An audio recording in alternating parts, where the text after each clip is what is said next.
एकदम feeling cool, और क्या चाहिए? तो बच्चों आपका एसबीआई का एग्जाम जो है वो पोस्टपोन हो गया, आपको पता होगा ये बात तो।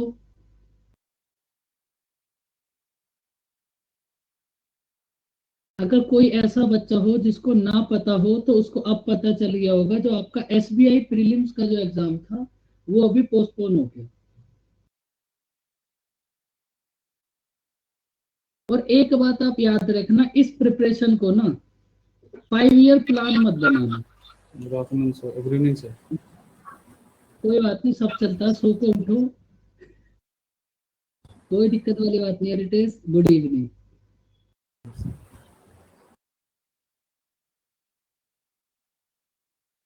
ये जो आपकी प्रिपरेशन है ना, इसको 5 ईयर प्लान मत बनाना। जितना बोला जाए उतना पढ़ लो, आपकी बार जॉब लग जाएगी। आपको जॉब से ही तो मतलब है, या और किसी चीज से भी कोई मतलब है?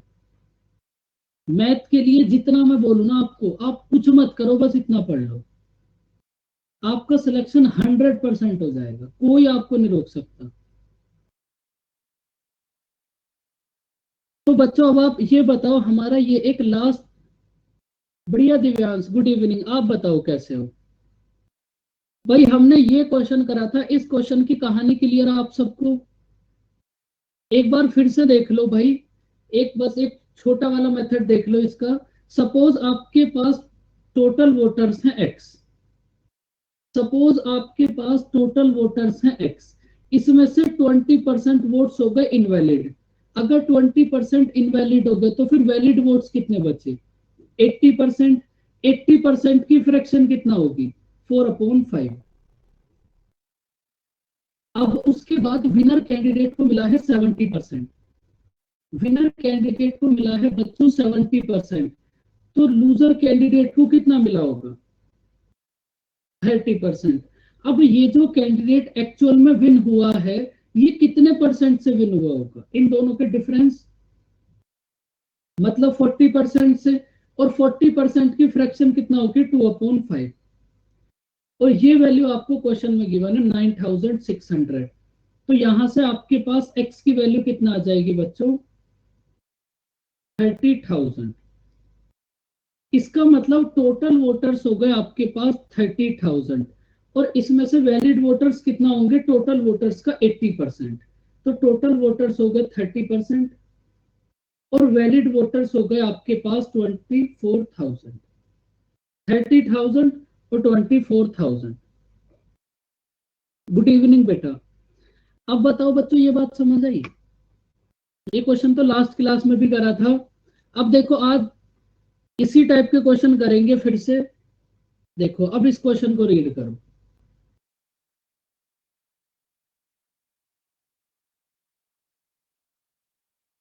भाई आप मुझे ये बताओ, वो बेसिक वाला मेथड आपको क्लियर है, या फिर एक बार फिर से बताऊं उसको? बोलो।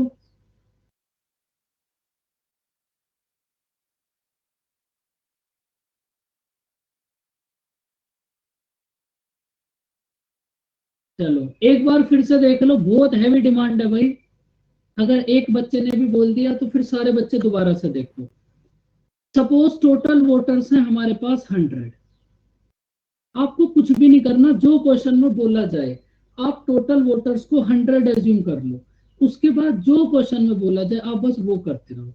टोटल वोटर्स हैं आपके पास 100, इसमें से 20% ने तो वोट ही नहीं करा। सबसे पहले तो इनको हटा दो, तो आपके पास ऐसे कितने वोटर्स बचे जिन्होंने वोट करा होगा? 80। अब उसके बाद 12 कंप्लीट 1/2% वोट्स हो गए इनवैलिड। तो आप मुझे ये बताओ, 80 का 12 कंप्लीट 1/2% कितना होगा? 10। तो इसका मतलब इस 80 में से भी 10 वोट्स हो गए भाई हमारे पास इनवैलिड। जो इनवैलिड हो गए इनको भी हटा दो, तो वैलिड वोट कितने बचे? 70। अब इस 70 में से विनर कैंडिडेट को कितना मिला है? 60%। भाई अब इस 70 में से विनर कैंडिडेट को कितना मिला है बच्चों? 60%। तो 70 का 60% कितना होगा? 42। भाई अगर 60% विनर कैंडिडेट को मिला है तो 40% तो लूजर कैंडिडेट को भी मिला होगा। तो 70 का 40% कितना होगा? 28। अब आप मुझे ये बताओ, विनर कैंडिडेट को मिला है 42, लूजर कैंडिडेट को मिला है 28। अब ये जो कैंडिडेट एक्चुअल में विन होगा, ये कितने वोट से विन होगा? इन दोनों के डिफरेंस, मतलब 14 से। तो 14 की वैल्यू आपको क्वेश्चन में कितनी गिवन है? 5600।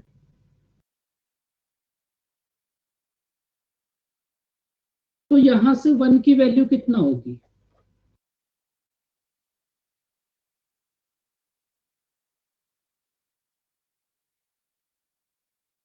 भाई आपको क्वेश्चन मिले नहीं क्या? कल पीपीटी मिली होगी, वर्कशीट मिली होगी, मिल तो गया होगा कल।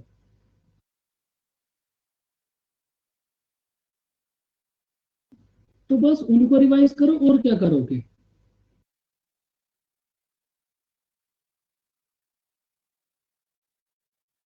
और उसमें हर एक स्टैंडर्ड का क्वेश्चन है। बस उससे ज्यादा तुम्हें कुछ नहीं करना। 1 की वैल्यू हो गई 400। तो आप मुझे ये बताओ, टोटल वोटर्स मतलब 100 की वैल्यू कितना होगी? 1 की वैल्यू 400, तो 100 की वैल्यू कितना होगी? 40,000। ये है इस क्वेश्चन का बेसिक मेथड। बताओ बच्चों, बात समझ आई? इतना सुंदर फिगर बनाया है। देखो, अब देखो आपका जो दूसरा मेथड होगा, प्रोसेस तो उसमें भी यही होगा, लेकिन इसी को हम एक लाइन में कर देंगे। देखो कैसे। प्रोसेस तो आपको यही फॉलो करना पड़ेगा, इसी को हम थोड़ा फास्ट बना लेंगे बस।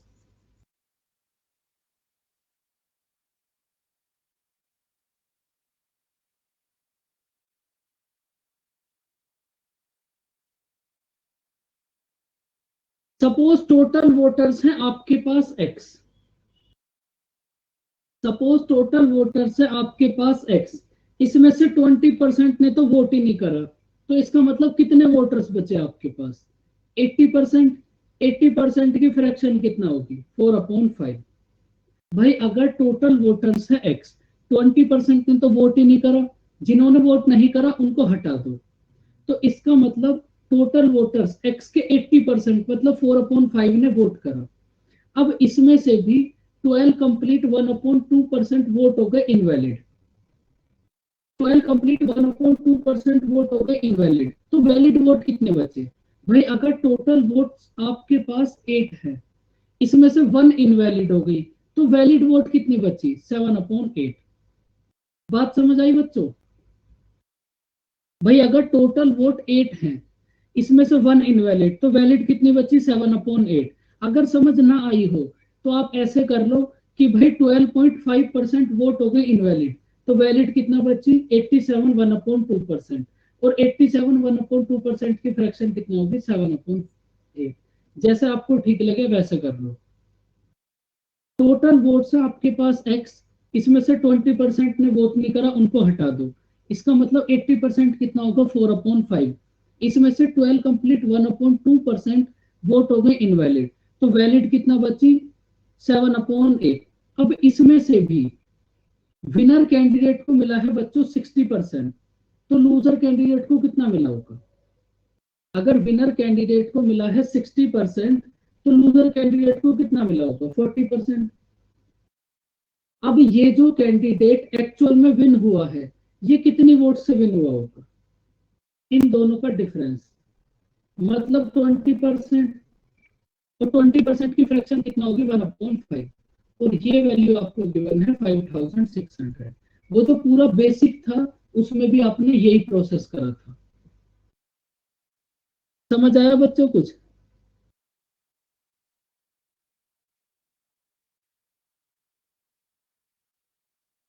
देखो इनमें ऐसे ही थोड़ा थोड़ा चेंज होता रहेगा। तो यहां से आपको टोटल वोटर्स मतलब एक्स की वैल्यू बतानी है, कितना होगी? एक्स की वैल्यू सेम ही होगी, 40,000। आंसर पे कोई भी इफेक्ट नहीं पड़ेगा। समझ आया बच्चों कुछ? बस चुपचाप मत रहा करो, आपकी खामोशी हमारी जान ले लेती है। कुछ तो बताओ बच्चों, समझ आया नहीं आया, चुपचाप बैठे रहते हो।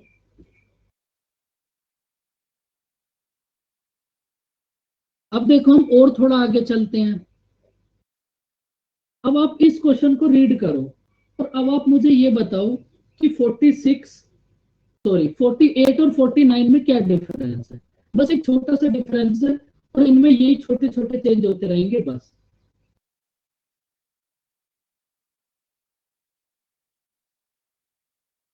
देखो आपके पास जो इससे पहले क्वेश्चन था 48, उस क्वेश्चन में आपको बोला था देखो कि यहाँ जो वोट हैं 12 कंप्लीट 1/2% वोट्स हुए इनवैलिड।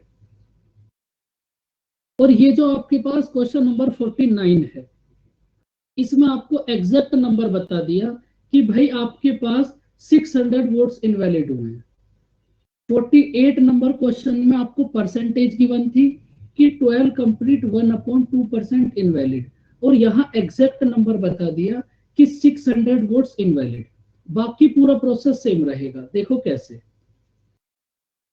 सपोज आपके पास टोटल वोटर्स हैं x, आपके पास टोटल वोटर्स हैं x।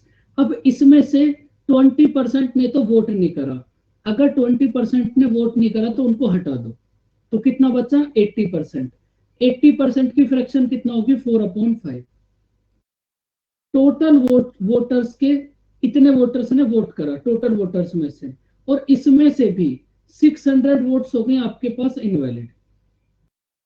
तो आपके पास वैलिड वोट्स कितना बचेंगी 80% माइनस 600। अब इसमें से भी विनर कैंडिडेट को मिला है 75%, तो लूजर कैंडिडेट को कितना मिला होगा 25%। अब ये जो कैंडिडेट एक्चुअल में विन हुआ है, ये कितने परसेंट से विन होगा 50%। 50% की फ्रैक्शन होगी 1/2, और ये वैल्यू गिवन है आपको 1500। बस यहां आपको इस 600 को माइनस करना था और कोई भी इफेक्ट नहीं पड़ेगा क्वेश्चन में, बस इतना ही छोटा सा चेंज होगा। समझ आई बच्चों बात।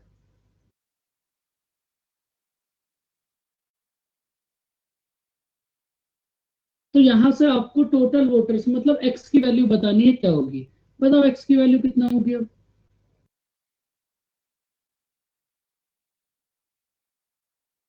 भाई अब कैलकुलेशन करो थोड़ी, चुपचाप मत बैठे रहा करो।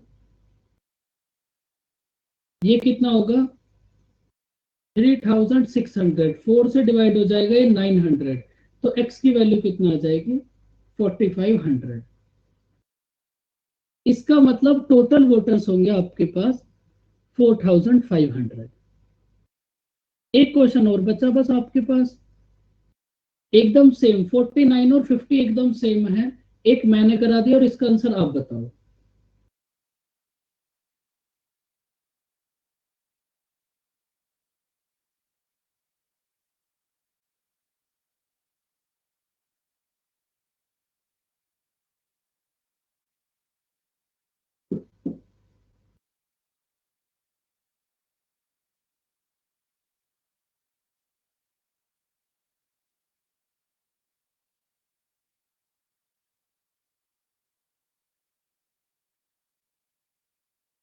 बताओ बच्चों कितना होगा आंसर।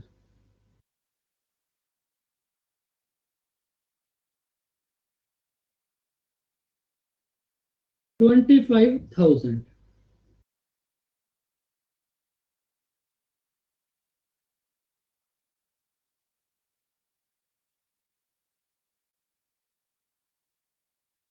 देखो अगर टोटल वोटर्स हैं आपके पास एक्स, टोटल वोटर्स हैं आपके पास एक्स, इसमें से 10% ने वोट नहीं करा, इनको हटा दो, कितना बचा 90%। 90% की फ्रैक्शन कितना होगी 9/10। फिर उसमें से 2500 वोट्स होगा इनवैलिड, इनको भी हटा दो। उसके बाद विनर कैंडिडेट को मिला 55%, तो लूजर कैंडिडेट को कितना मिला होगा 45%। तो अब ये जो कैंडिडेट एक्चुअल में विन हुआ होगा, ये विन होगा इस 10% से। 10% की फ्रैक्शन होगी 1/10, और ये वैल्यू है आपके पास 2000। यहां से आपको टोटल वोटर्स मतलब x की वैल्यू बतानी है क्या होगी। करो भाई फटाफट से इसको सोल्व। अब ये कितना होगा, ये तो डायरेक्ट डिवाइड हो गया भाई। तो आपके पास x की वैल्यू कितना आ जाएगी, 25,000।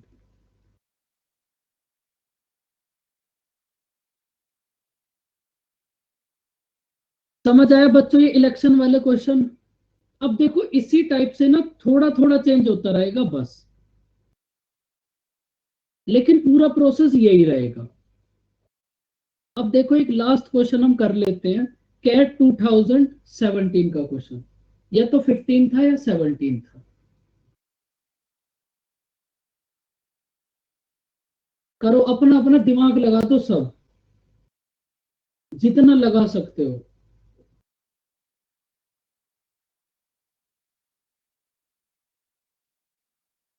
बताओ इस क्वेश्चन को कैसे करोगे, बस आपका ये परसेंटेज कंप्लीट, फिर हम स्टार्ट करते हैं प्रॉफिट एंड लॉस।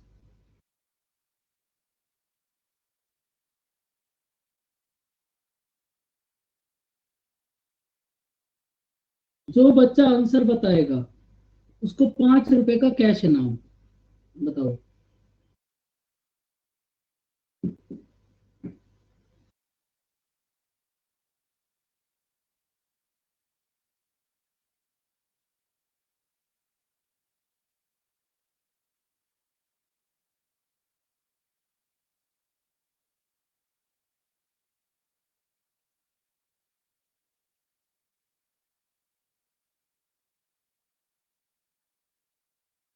भाई बच्चों समझ आया कि क्वेश्चन को कैसे करोगे, कुछ तो बताओ। ये समझ आया कि क्वेश्चन को करोगे कैसे। देखो अब इस क्वेश्चन को आप समझो। भाई सपोज आपके पास जितने भी वोटर्स हैं ना, उसमें से 2/5 ने प्रॉमिस करा कि हम पी को वोट देंगे।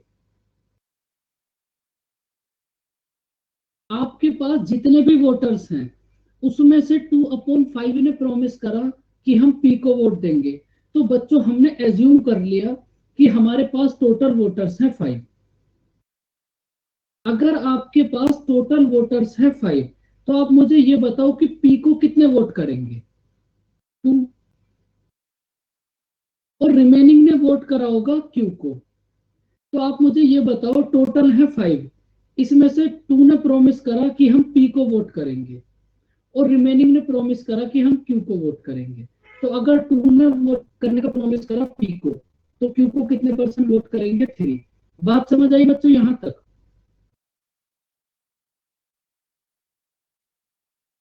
अब देखो इसके बाद आपको 15% फाइंड आउट करना है। तो आपके पास आ जाएगा डेसिमल। तो उस डेसिमल से बचने के लिए आप इस 5 को 500 कर लो, इस 2 को 200 कर लो। तो ये हो गया आपके पास 200, ये हो गया आपके पास 300।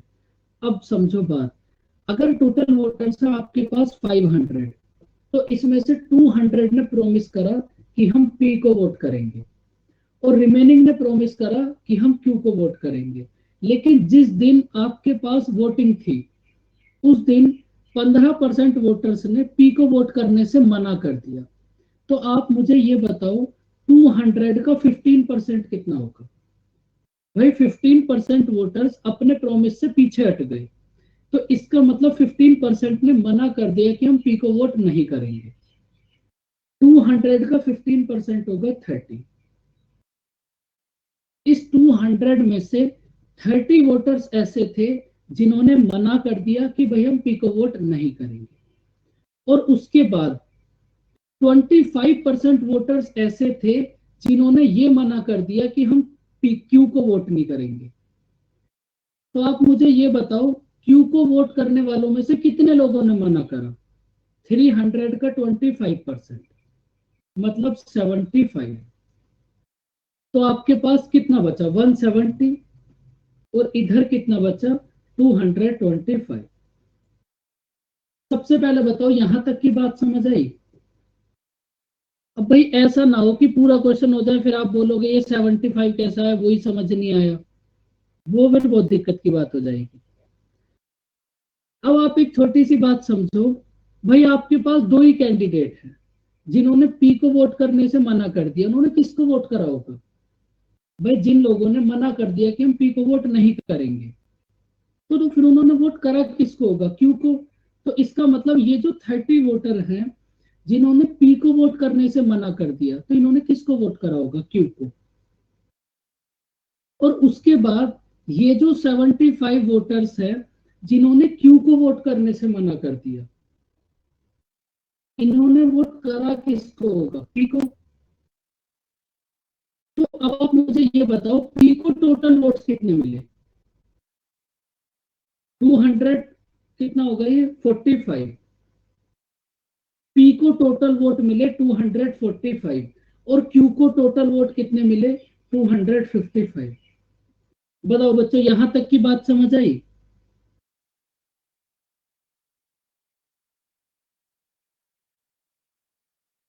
अब आप मुझे ये बताओ कि यहां पर जो क्यू है वो कितनी वोट से विन हो गया?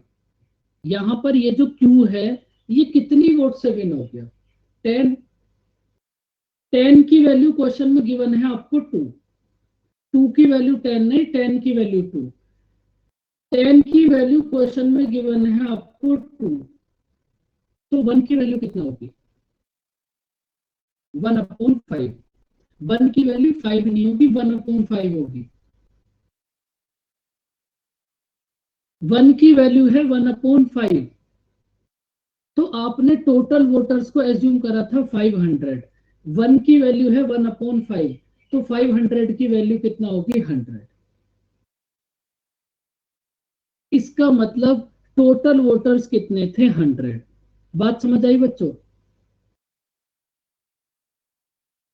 बताओ यहां तक कोई दिक्कत परेशानी? अब ये आपका कंप्लीट हो गया।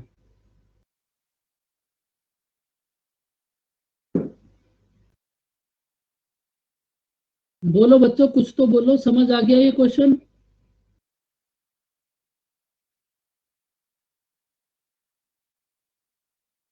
देखो अब आपकी ये जो परसेंटेज है ये कंप्लीट हो गई। ये ऐसे ही होगा, ये क्वेश्चन ऐसे ही होगा। अब देखो परसेंटेज में आप क्या करोगे, ये 51 क्वेश्चन, और जो आपको वो 150 के अप्रोक्स क्वेश्चन होंगे या 200 जितने भी होंगे, बस आप इनको कर लेना, इससे ज्यादा कुछ करने की जरूरत नहीं है। और कुछ छोटी छोटी बातें ऐसी होंगी कि जो छोटी छोटी बात होंगी एकदम, जब आप क्वेश्चन करोगे ना वो आपको खुद से ही समझ आती चली जाएंगी। तो अब हम बिना टाइम वेस्ट करे स्टार्ट करते हैं प्रॉफिट एंड लॉस। आप कुछ मत करना, पहले मैंने जितना बोला है उतना करना। सर हाँ बोलो। उसका सॉल्यूशन भी मिलेगा वर्कशीट का? उसका सॉल्यूशन नहीं मिलेगा, अगर उसमें दिक्कत होगी तो फिर वो दिक्कत दूर हो जाएगी। ओके ठीक है सर। भाई ये क्वेश्चन तो आपको भेज दिया था, ये तो सब आपको कल ही सेंड कर दिया था भाई। ऐसा तो नहीं हो सकता कि सेंड ना करा हो।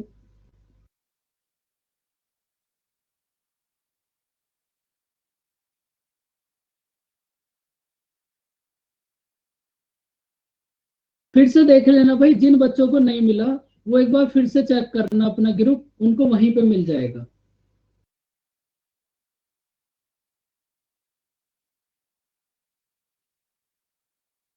अब देखो हम स्टार्ट करते हैं प्रॉफिट एंड लॉस। पूरी अर्थमेटिक का सबसे अच्छा चैप्टर प्रॉफिट एंड लॉस। सबसे खतरनाक चैप्टर अगर अर्थमेटिक में कोई है तो बस वो यही है। अब आप मुझे ये बताओ, चैप्टर का नाम है प्रॉफिट एंड लॉस, तो इस चैप्टर में आप क्या क्या पढ़ोगे? भाई इतना तो आप चैप्टर का नाम देखकर पहले आपको ये तो पता होना चाहिए ना कि आप इसमें करोगे क्या। भाई आपके पास है प्रॉफिट एंड लॉस, तो इसका मतलब आप यहाँ पढ़ोगे किसी आर्टिकल पर आपको कितना प्रॉफिट हुआ, कितना लॉस हुआ। भाई इसका मतलब आप यहाँ इस टाइप की चीजें पढ़ोगे, कोई आर्टिकल है उस पर कितना प्रॉफिट हुआ, कितना लॉस हुआ। अब देखो प्रॉफिट या लॉस होते कैसे हैं, सबसे पहले एक छोटी सी बेसिक बात देख लो भाई, कोई भी आपके पास आर्टिकल है, सबसे पहले वो होगा मैन्युफैक्चरर के पास, उसके बाद वो जाएगा होलसेलर के पास, उसके बाद वो जाएगा रिटेलर के पास, और उसके बाद वो आपके पास आता है। ये है एक किसी भी आर्टिकल का एक्चुअल प्रोसेस। सबसे पहले वो मैन्युफैक्चरर के पास होगा, फिर होलसेलर के पास जाएगा, फिर रिटेलर के पास जाएगा, और उसके बाद वो आपके पास आएगा। इससे तो आपको कोई मतलब नहीं है, आप इसको समझो। आपके पास प्रॉफिट या फिर लॉस ये होते क्या हैं भाई, आपको एक बात तो समझ आ गई कि भाई इस चैप्टर के अंदर हमें पढ़ना है प्रॉफिट या लॉस। लेकिन अगर आप मैथमेटिकल टर्म्स में देखोगे तो प्रॉफिट क्या है, लॉस क्या है। देखो भाई, आपके पास कोई आर्टिकल है, उस आर्टिकल का प्राइस है सपोज 10 रुपीज। आपके पास कोई आर्टिकल है, उस आर्टिकल का प्राइस है 10 रुपीज, और आपने इसको 12 रुपीज में सेल कर दिया, तो आपको कितना प्रॉफिट होगा। भाई कोई आर्टिकल है, उस आर्टिकल का एक्चुअल प्राइस है 10 रुपीज, आपने उसको 12 रुपीज में सेल कर दिया, तो आपको कितना प्रॉफिट होगा बच्चों, 2 रुपीज का। और अगर मैं आपसे पूछूं कि भाई मुझे प्रॉफिट परसेंटेज बताओ कितनी होगी, तो प्रॉफिट परसेंटेज के लिए आप क्या करते हो भाई, प्रॉफिट। अब आप मुझे ये बताओ, ये जो आपको प्रॉफिट हुआ 2 रुपीज का, इसको आपने किस वैल्यू से चेक करा, प्रोसेस वही रहेगा, किस वैल्यू से चेक करा, 10 से, तो जिस वैल्यू से भी चेक करोगे वही नीचे आएगा। और इस पूरे चैप्टर में आप हमेशा कंपैरिजन करोगे ओरिजिनल वैल्यू से, और ओरिजिनल वैल्यू का नाम होता है कॉस्ट प्राइस। तो इसका मतलब आपके पास नीचे हमेशा कॉस्ट प्राइस आएगा। तो आपको कितना प्रॉफिट हुआ, 2/10 मल्टीप्लाई 100, तो आपको कितना प्रॉफिट हुआ बच्चों, 20%। तो इसका मतलब आपको यहां से एक बात समझ आई कि भाई ये जो प्रॉफिट वाली सिचुएशन होगी, ये जो प्रॉफिट वाली सिचुएशन होगी, यहाँ सेलिंग प्राइस ज्यादा होगा और कॉस्ट प्राइस कम होगा। समझ आई बच्चों बात,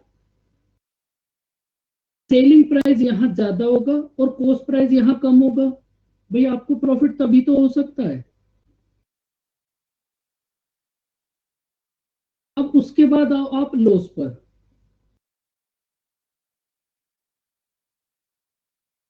देखो एक बात आप समझ लो, किसी भी चैप्टर की जो बेसिक थ्योरी होती है ना, उस पूरे चैप्टर के अंदर आप वही सब करते हो। तो इसकी बेसिक थ्योरी बस ये आप समझो। भाई फिर से देखो, किसी आर्टिकल का कॉस्ट प्राइस है 10, किसी आर्टिकल का कॉस्ट प्राइस है 10, और आपने इसको सेल कर दिया 8 रुपीज में, तो आपको कितना लॉस हुआ। भाई आर्टिकल का कॉस्ट प्राइस है 10, आपने इसको सेल कर दिया 8 रुपीज में, तो आपको कितना लॉस हुआ, 2 रुपीज का। और अगर मैं आपसे पूछूं कि लॉस परसेंटेज बताओ, भाई लॉस परसेंटेज कितना होगी, तो लॉस परसेंटेज होगी आपको कितना लॉस हुआ, 2। और ये जो लॉस है, ये आपको किस वैल्यू पर हुआ, 10 पर। और फ्रैक्शन को परसेंटेज में कन्वर्ट करने के लिए 100 से मल्टीप्लाई, तो कितना लॉस हुआ आपको, 20%। बच्चों अब यहां से एक बात ये समझो, जहां भी आपके पास ये लॉस वाली सिचुएशन होगी, वहां कॉस्ट प्राइस ज्यादा होगा और सेलिंग प्राइस कम होगा। भाई जहां भी आपके पास ये लॉस वाली सिचुएशन बनेगी, वहां कॉस्ट प्राइस ज्यादा होगा और सेलिंग प्राइस कम होगा। ये दोनों बातें समझ आई बच्चों, profit loss, profit percentage, loss percentage, बताओ ये चारों बातें क्लियर।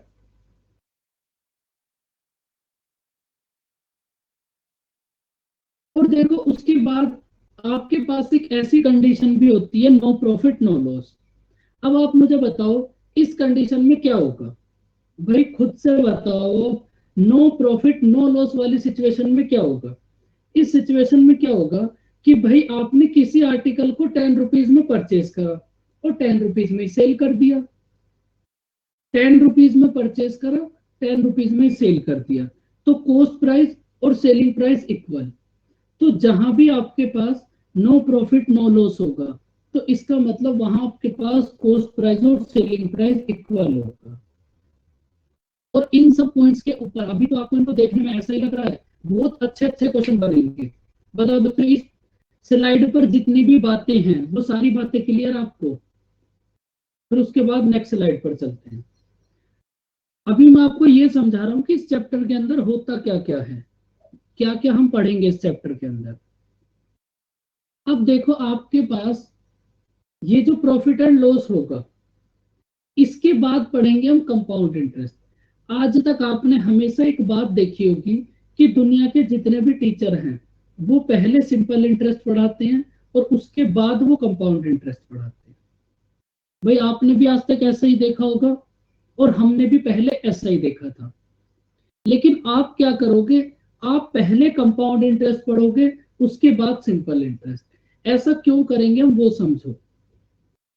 भाई आपके पास इस चैप्टर के अंदर एक छोटा सा कॉन्सेप्ट होता है सक्सेसिव। सक्सेसिव का मतलब क्या होता है? सक्सेसिव का मतलब कॉन्टिन्यूअस, लगातार, एक के बाद एक। भाई सक्सेसिव कॉन्टिन्यूअस का मतलब होगा कि या तो कोई नंबर लगातार इंक्रीज हो सकता है या फिर कोई नंबर लगातार डिक्रीज हो सकता है। भाई किसी भी नंबर के साथ आप दो ही तो प्रोसेस कर सकते हो सक्सेसिव में, या तो उस नंबर को लगातार इंक्रीज करो, कॉन्टिन्यूअस इंक्रीज करो, या फिर कॉन्टिन्यूअस डिक्रीज करो। तो इस चैप्टर के अंदर लास्ट में आप पढ़ोगे सक्सेसिव डिक्रीज, और सक्सेसिव डिक्रीज का एक नाम दे दिया यहां पर छोटा सा डिस्काउंट। इस चैप्टर के अंदर आप सबसे लास्ट पॉइंट पढ़ोगे सक्सेसिव डिक्रीज, और सक्सेसिव डिक्रीज का अलग से एक नाम दे दिया कि भाई सक्सेसिव डिक्रीज का नाम हो गया डिस्काउंट। अब आप मुझे ये बताओ डिस्काउंट होता क्या है? चलो अभी बताना 2 मिनट के बाद। अब उसके बाद आप मुझे एक बात बताओ कि भाई आपने सक्सेसिव डिक्रीज पढ़ लिया, आपने एक पूरा कॉन्सेप्ट है सक्सेसिव, एक पूरा कॉन्सेप्ट है सक्सेसिव, उसमें से सक्सेसिव डिक्रीज तो आपने पढ़ लिया।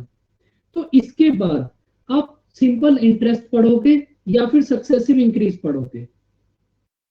भाई सक्सेसिव डिक्रीज अगर आपने पढ़ लिया तो सीधी सीधी बात है उसके बाद आप सक्सेसिव इंक्रीज ही पढ़ोगे, और सक्सेसिव इंक्रीज का ही नाम होता है कंपाउंड इंटरेस्ट।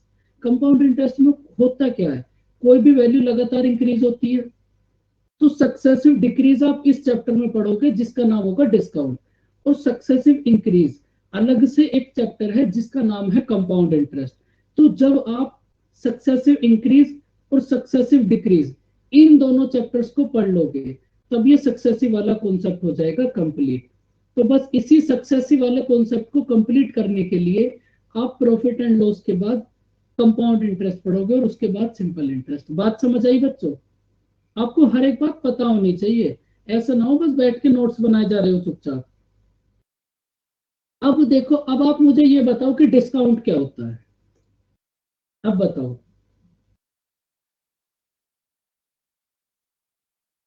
बोलो। लड़कों को थोड़ा एक्सपीरियंस कम होता है लेकिन लड़कियों को तो पता ही है ज्यादातर।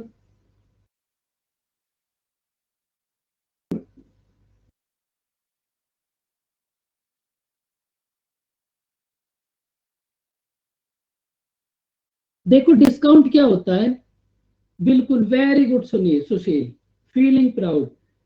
ये ज्यादा आप मैथ वाली डेफिनेशन मत याद रखो, प्राइस रिड्यूस, प्राइस इंक्रीज, वो बाद की बातें हैं। लेकिन होता क्या है, जब आप दुकान वाले के सामने जाकर रोते हो कि भैया हम तो आपके यहीं से लेते हैं सारे कपड़े, सूट भी हम, हमारे तो रिश्तेदार भी यहीं से लेने आते हैं, तो वो जो रोना धोना मचाकर आप 150 रुपए कम करा लेते हो, बस वही डिस्काउंट है। हमारे तो पड़ोसी भी यहीं से लेने आते हैं कपड़े। बस ये सारा ड्रामा इसलिए रचा जाता है कि बस कैसे भी करके 50 रुपए कम हो जाए, और बनता भी है ये कराना। पता बच्चों डिस्काउंट समझ आया क्या होता है? रोना धोना मचाकर 150 रुपए कम कराने के प्रोसेस को हम बोलते हैं डिस्काउंट। और ज्यादातर हमारी जो कन्याएं हैं वो इस प्रोसेस में थोड़ा ज्यादा एक्टिव रहती हैं, क्योंकि लड़कों को कोई ज्यादा मतलब ही नहीं होता। अगर 4-5 शादी एक साथ हैं तो वो बेचारे एक जोड़ी कपड़े ले लेंगे, लेकिन लड़कियों का क्या है, अगर 4 शादी हैं तो फिर कम से कम 20 कपड़े चाहिए। तो इसलिए लड़की ज्यादा थोड़ी एक्सपर्ट होती है इस काम में, और ऐसा ज्यादातर देखा भी गया है।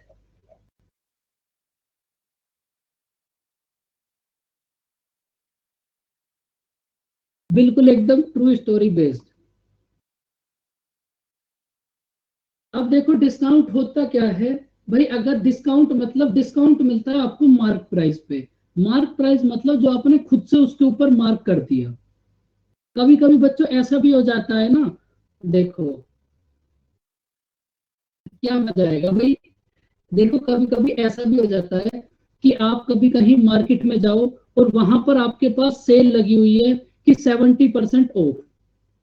तो फिर आपके मोहल्ले में जितनी भी दीदी होंगी, जितनी भी आंटियां, आप सबकी मम्मी, वो सब वहां मिलेंगी। लेकिन आप एक बात अगर थोड़ा दिमाग से सोचो, तो कभी ऐसा हो सकता है कि वो 70% आपको डिस्काउंट दे दे और उसके बाद वो सामान सेल करके जिंदा बैठा हो। बच्चों वो तो निपट जाएगा जिस दिन वो ऐसा टैग देख लेगा वहां पर। तो ये जो आपको ऐसा लिखने के आपको पागल बनाया जाता है ना, तो उस पर जो एक मार्किंग होती है ना, वो पहले से उतनी ज्यादा कर दी जाती है। भाई आप एक बात बताओ, कोई आर्टिकल है, उसको आप चाह रहे हो हम इसको 200 रुपए में सेल करें। अब आप समझ लो लड़कियां ज्यादातर कैसे बहकावे में आ जाती हैं। कोई आर्टिकल है, आप चाह रहे हो कि हम इसको 200 रुपए में सेल करें, तो ये 200 रुपए में सेल हो नहीं रहा। तो आपने एक एक्स्ट्रा लेवल का दिमाग लगाया कि भाई इस पे हम 400 मार्क कर देते हैं और उसके बाद लगा दो 50% सेल। तो जब ऐसा आप कर दोगे, 5400 मार्क करके 50% सेल, 1 सेकंड नहीं लगेगी इसको जाने में, 1 सेकंड। तो इन बहकावे में आकर पागल ना बने। जनहित में जारी, जो आर्टिकल का प्राइस जितना है वो आपको उतने में मिलता है। एक के साथ एक फ्री बिल्कुल सेम है। भाई आपके पास कोई भी कुछ भी है, उसका प्राइस 200 रुपए है, वो सेल नहीं हो रहा, तो आप ऐसा कर दो 400 के 2, लग गई सेल 400 के 2। तो भाई बात तो अब भी सेम है, और ऐसा करते ही 2 मिनट में सेल हो जाएगा। तो भाई इस बहकावे में आना बंद कर दो अब आप। ये आपको एक छोटी सी इंफॉर्मेशन थी। अब आओ वापस डिस्काउंट पे। देखो डिस्काउंट मिलता है मार्क प्राइस पे, जो आप खुद से मार्क करके रखते हो। भाई आपके पास किसी आर्टिकल का मार्क प्राइस है सपोज 100, और आपने इस पे 20% डिस्काउंट के बाद इसको सेल कर दिया, तो आपने इसको कितने में सेल करा होगा। किसी आर्टिकल का मार्क प्राइस है 100, आपने इसको 20% डिस्काउंट देने के बाद सेल कर दिया। तो अब आप मुझे ये बताओ, जो ये आप 20% डिस्काउंट दे रहे हो, ये डिस्काउंट आप कहां दे रहे हो, इस मार्क प्राइस पे। ये जो डिस्काउंट आप दे रहे हो, ये डिस्काउंट दे रहे हो आप इस मार्क प्राइस पे जो आपने खुद से मार्क कर रखा है। और जब आप किसी भी आर्टिकल पर डिस्काउंट दोगे तो उसको सेल कर दोगे। तो इसका मतलब ये जो डिस्काउंट होता है, आपके पास डिस्काउंट होगा mark price minus selling price. Suppose mark price है 100 और सेलिंग प्राइस है 80, और आपको फाइंड आउट करना है डिस्काउंट परसेंटेज। तो डिस्काउंट परसेंटेज कितना होगा, 20 अपॉन। अब मुझे ये बताओ, ये जो आपने डिस्काउंट दिया 20 रुपीज का, ये किस वैल्यू पे दिया। जिस वैल्यू पे भी डिस्काउंट दोगे वही वैल्यू नीचे आएगी बस। 20 डिस्काउंट दिया 100 पे, अब आप हर बार मार्क प्राइस पे दोगे, तो आपने इसको ऐसा बोल दिया कि हम डिस्काउंट मार्क प्राइस पे देंगे। तो 20/100 और फ्रैक्शन को परसेंटेज में कन्वर्ट करने के लिए 100 से मल्टीप्लाई। तो डिस्काउंट कितना हो जाएगा, 20%। बताओ बच्चों, डिस्काउंट समझ आया आपको।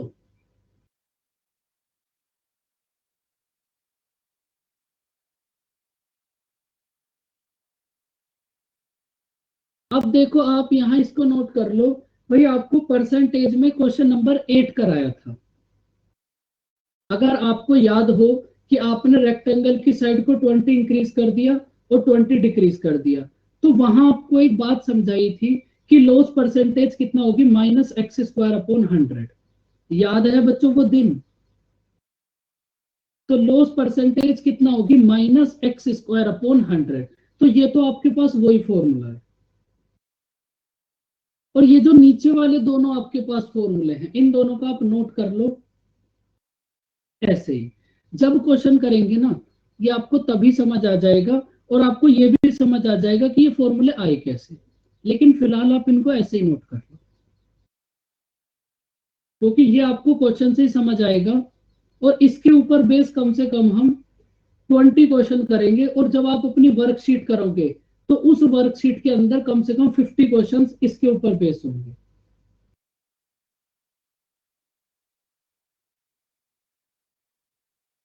अब फटाफट से बताओ बच्चों, एक बार इन सारी स्लाइड्स को देख लो। इस कंप्लीट चैप्टर की ये थी बेसिक थ्योरी, और जो बेसिक थ्योरी आपने इस यहां पर पढ़ी है, अब हर एक क्वेश्चन में आप यही अप्लाई करोगे। बताओ, ये सारी बातें क्लियर बच्चों? फटाफट से बता दो, फिर क्वेश्चन स्टार्ट करते हैं। अगर किसी के भी दिल में कोई दर्द रह जाए तो फटाफट से बाहर निकाल देना, ऐसा ना हो चुपचाप बैठे रहो और नोट्स बनाते रहो। कोई दिक्कत यहां पर? यहां भी नहीं होगी। इसमें कोई दिक्कत?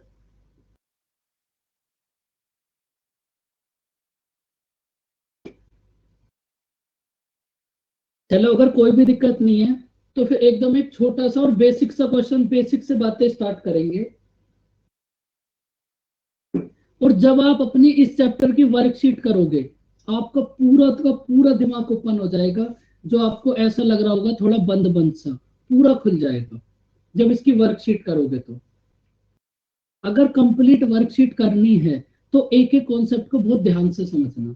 देखो, आपके पास एक आर्टिकल है, आपके पास एक आर्टिकल है, एकदम छोटू सा क्वेश्चन है, सभी कर लोगे, लेकिन स्टार्ट तो यहीं से करना पड़ेगा। आपके पास एक आर्टिकल है, इस आर्टिकल का कॉस्ट प्राइस है 200। एक आर्टिकल है, इस आर्टिकल का कॉस्ट प्राइस है 200, और इस आर्टिकल का सेलिंग प्राइस है 300। भाई सबसे पहले आप मुझे ये बताओ, 200 रुपीज का आर्टिकल है, आपने इसको 300 में सेल कर दिया, तो आपको कितना प्रॉफिट होगा? 100। अब इस क्वेश्चन में फाइंड आउट करनी है आपको प्रॉफिट परसेंटेज। तो प्रॉफिट परसेंटेज क्या होगी? भैया आपको अभी तो समझाया था फर्स्ट स्लाइड में, प्रॉफिट परसेंटेज होगा प्रॉफिट अपॉन कॉस्ट प्राइस और मल्टीप्लाई 100। तो आपको कितना प्रॉफिट हुआ? 100। और आपका कॉस्ट प्राइस कितना है? 200। और फ्रैक्शन को परसेंटेज में कन्वर्ट करने के लिए 100 से मल्टीप्लाई। तो आपके पास प्रॉफिट परसेंटेज कितना होगा? 50%। बताओ बच्चों, कहानी समझ आई इस एकदम छोटू से क्वेश्चन की? धीरे धीरे बातें ऐसे ही चलती रहेंगी। अब इस सेकंड क्वेश्चन का आंसर बताओ कितना होगा?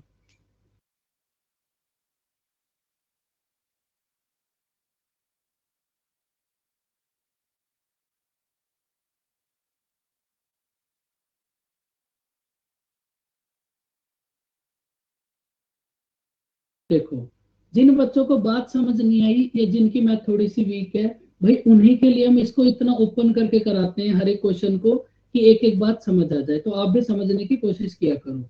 भाई कोई आर्टिकल है, उस आर्टिकल का कॉस्ट प्राइस है 300। कोई भी एक आर्टिकल है, आर्टिकल का कॉस्ट प्राइस है 300। अब की बार आपने इसको सेल कर दिया 200 पे, तो आपको कितना लॉस होगा? भाई 100 रुपीज का लॉस हो जाएगा। लेकिन क्वेश्चन में आपको फाइंड आउट करना है प्रॉफिट या लॉस परसेंटेज। तो बच्चों आपको कितना लॉस हुआ? आपको फाइंड आउट करनी है लॉस परसेंटेज। आपको कितना लॉस हुआ? 100। चलो पूरा लिखो। लॉस परसेंटेज आप कैसे फाइंड आउट करोगे? Loss upon CP multiply 100। तो आपको कितना लॉस हुआ? 100 अपॉन कॉस्ट प्राइस कितना है? 300। और फ्रैक्शन को परसेंटेज में कन्वर्ट करने के लिए 100 से मल्टीप्लाई। तो 100/3 कितना होगा? 33, 1/3%। बात समझ आई बच्चों?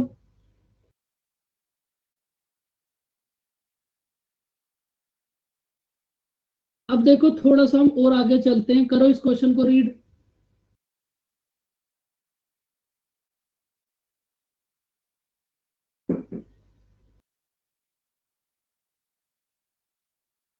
देखो अब की बार इस क्वेश्चन में आपको बोला है कि भाई आपके पास 10 कॉपीज का सेलिंग प्राइस, 10 कॉपीज का सेलिंग प्राइस 12 कॉपीज के कॉस्ट प्राइस के इक्वल है। भाई क्वेश्चन में आपको बोला है कि 10 कॉपीज का सेलिंग प्राइस 12 कॉपीज के कॉस्ट प्राइस के इक्वल है। तो अब आप यहां से क्या करो, एसपी और सीपी का रेशियो फाइंड आउट कर लो। तो ये कितना होगा आपके पास, 2 से डिवाइड कर लो, 5 एसपी इक्वल्स टू 6 सीपी। उसके बाद अब आप क्या करो, सीपी को इस एसपी के नीचे ले आओ और इस 5 को इस 6 के नीचे ले जाओ। भाई आपने क्या करा, इस सीपी को तो आप यहां इसके नीचे ले आए और इस 5 को आप इस 6 के नीचे ले गए। इतना प्रोसेस तो वैसे आपको पता ही होगा। अब उसके बाद देखो, अब तो ये क्वेश्चन वही बन गया कि भाई आपके पास कॉस्ट प्राइस है 5 और सेलिंग प्राइस है 6। कॉस्ट प्राइस है 5, सेलिंग प्राइस है 6, आपको कितना प्रॉफिट हुआ, 1। कॉस्ट प्राइस है 5, सेलिंग प्राइस है 6, कितना प्रॉफिट हुआ, 1। और 1 प्रॉफिट आपको किस पर होगा, कॉस्ट प्राइस पर। 1/5 कितना होगा, 20%। समझ आई बच्चों बात?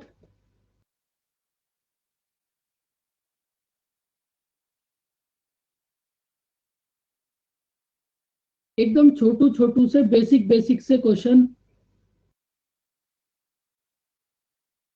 तो फिर इस क्वेश्चन का आंसर अब आप मुझे बता दो कितना होगा। एकदम सेम है ये क्वेश्चन और इसके बाद की बातें करेंगे फिर हम नेक्स्ट क्लास में।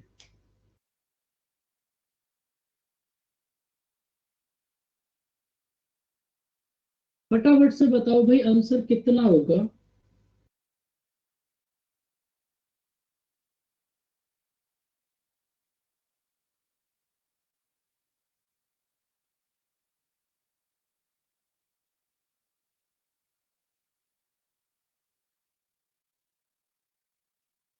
ट्वेंटी 25 20 25। भाई सभी का आंसर 20% लॉस है। गौरव आप एक बार फिर से चेक करो। भाई अब सभी का आंसर आ गया, कोई ऐसा बच्चा जिसका आंसर ना आया हो तो अब आप मुझे बता सकते हो, हम इसको सोल्व करा देंगे। वरना तो आंसर तो इसका आ ही गया आपके पास, 20% लॉस। जब सभी का आंसर आ गया तो फिर क्या दिक्कत है। लेकिन अगर अब भी कोई बच्चा ऐसा हो तो करा देंगे, क्या दिक्कत है। तो बच्चों बस आज की क्लास हम यहीं तक रखते हैं। कितनी पीडीएफ शेयर की थी, मतलब आपको 2 पीडीएफ मिली होंगी, एक तो क्लास पीपीटी की और एक वर्कशीट, बस।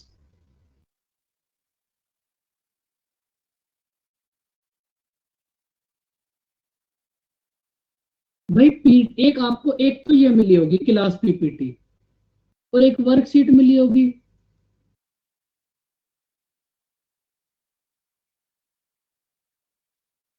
कोई नहीं, अगर आपके साथ ऐसा हो गया तो बच्चों कोई बात नहीं, भूल गई होंगी रोमा मैम, भूल जाते हैं कभी कभी। अभी बोल देते हैं उनको, वो फिर से सेंड कर देंगे आपको। और आपको ना इन दोनों से ज्यादा कुछ भी नहीं करना, कुछ भी नहीं करना, तो मतलब नहीं करना। कम पढ़ो लेकिन अच्छा पढ़ो, पास हो जाओगे। हाँ बिल्कुल, ये क्लास पीपीटी हम आपको अभी भेज देंगे। और सबसे पहले आप क्लास पीपीटी को 3 to 4 टाइम्स करना, उसके बाद वर्कशीट करना। सीधा वर्कशीट मत करने बैठ जाना। भाई ये तो आपके टेलीग्राम ग्रुप होगा, उसमें सेंड होती होंगी आपको।